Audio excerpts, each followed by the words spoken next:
SC ST వర్గాలకు రావాల్సిన రిజర్వేషన్లకు దళిత క్రైస్తవుల పేరుతో అడ్డుపడుతూ ఎస్సీ ఎస్టీలకు అన్యాయం చేయడమే కాకుండా భారత రాజ్యాంగాన్ని హేళనపరుస్తున్నారని సమరసత సేవాస్ ఫౌండేషన్ రాష్ట్ర అధ్యక్షుడు ఎస్సీ నాయకుడు తాళూరి విష్ణు ఆవేదన వ్యక్తం చేశారు. పిఠాపురం పట్నం శ్రీ సూర్యరాయ విద్యానంద్ గ్రంథాలయంలోని సభా సదన్లో ఏర్పాటు చేసిన ఎస్సీ ఎస్టీ అర్చకుల సమావేశానికి ఆయన ముఖ్య అతిథిగా హాజరయ్యారు.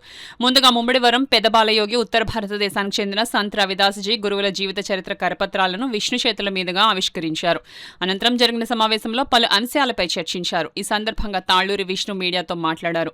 సమావేశంలో ఎస్సీ ఎస్టీ మత్స్యకార అర్చకులతో పాటు ప్రాంత సహా సంయోజక్ ముద్దు సాయిరాం, రాష్ట్ర దేవాదాయ నిర్మాణ అకౌంట్ ప్రముఖ మూర్తి, గోదావరి ధర్మ ప్రచారక్ తోట జగన్నాథం, ఆర్ఎస్ఎస్ గోదావరి విభాగ్ కుటుంబ ప్రబోధక్ పెమ్మరాజు రామచంద్రరావు, నండూరి కృష్ణ, జిల్లా ధర్మ ప్రచారక్ పడాల రఘు, జిల్లా కన్వీనర్ కంబల నారాయణరావు, జిల్లా పరియోజన్ ప్రముఖ్ కొప్పన కోటేశ్వరరావు, పిఠాపురం కండ ధర్మ ప్రచారక్ కట్ట బంగారాజు తదితరులు పాల్గొన్నారు. ఈ సంత్ రవిదాస్ గారు ఒక మాదిగ కులానికి చెందినవారు, ముమ్మడివరం బాలయ్య గారు ఒక మాల కులానికి చెందినవారు.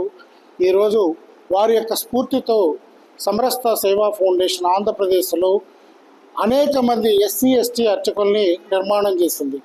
ఈ అర్చకులందరూ కూడా ఒక మాలలు మాదిగలే కాకుండా మిగతా ఇతర ఉపకులాలు అంటే ఎరుకల, యానాది, డెక్కలి అనేక రకాలైన కులాల వాళ్ళు కూడా ఈ అర్చకులుగా ఉన్నారు.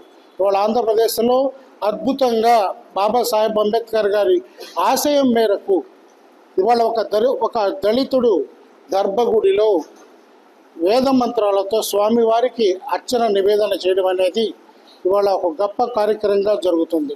ఈ మహత్తర కార్యక్రమం జరుగుతున్న నేపథ్యంలో గత కొంతకాలంగా సుప్రీంకోర్టు ఇచ్చినటువంటి ఒక గొప్ప తీర్పుని ఎవరైతే ఈ ఎస్సీ హిందువులు ఉన్నారో హర్షిస్తూ స్వాగతిస్తూ, మేము ఇంతకాలం ఒక రకంగా ఎస్సీ హిందువులపై ఉండి కూడా మేము మైనారిటీగా బతకాల్సిన పరిస్థితి వచ్చిందనే ఒక ఆవేదనని ఇవాళ భారత రాజ్యాంగ స్ఫూర్తిని, బాబాసాహెబ్ అంబేద్కర్ గారి యొక్క స్ఫూర్తిని సుప్రీంకోర్టు తీర్పిచ్చిన పేదట మేము ఎంతో ఆనందంగా ఈరోజు ఈ కార్యక్రమాన్ని ఈ జిల్లాలోనే కాదు రాష్ట్ర వ్యాప్తంగా అన్ని జిల్లాల్లో కూడా ఈ కార్యక్రమాన్ని నిర్వహణ చేసుకుంటూ ముందుకెళ్తున్నాం.